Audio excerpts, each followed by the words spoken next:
ما سر تلك النظرات التي كانت بين خليل إبراهيم ورضوان ليتو في العرس؟ ومن أمر يلماز بقتل خليل إبراهيم؟ وهل فعلا أمر رضوان ليتو بذلك؟ وهل سينجح هو الآخر في ذلك؟ هذه الأسئلة تركتها لنا تلك القفلة الرائعة، ذلك الانفجار العظيم، وسنحاول أن نشارككم بتوقعاتنا الخاصة لها في هذا المقطع.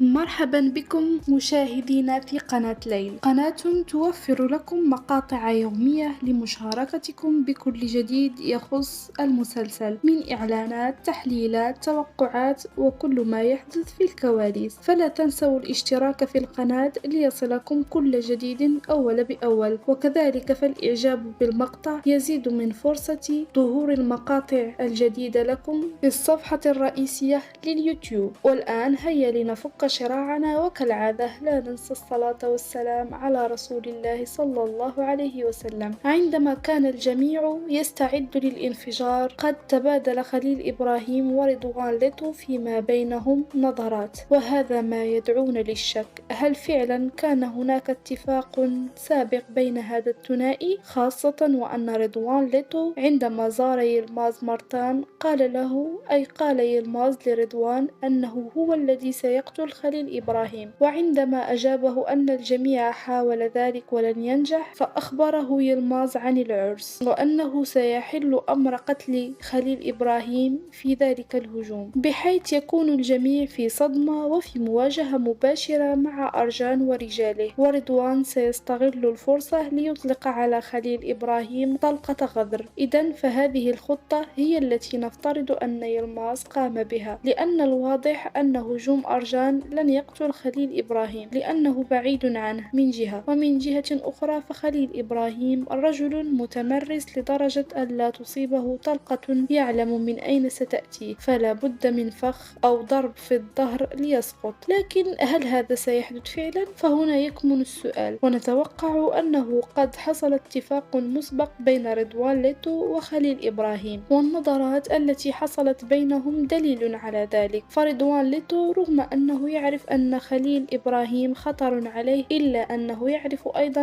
أن يلماز مرتان أكثر خطرا من خليل إبراهيم، فتخلصه من يلماز سيكون مفيدا له أكثر من تخلصه من إبراهيم. ومن جهة أخرى فقتل يلماز لخليل إبراهيم سيضيف ليلماز قوة فوق قوة، وهذا أيضا ليس في صالح رضوان ليتو. مشاهدينا الكرام، شاركونا بتحليلاتكم الخاصة لهذا الموضوع في التعليقات. نهاية المقطع، إلى اللقاء.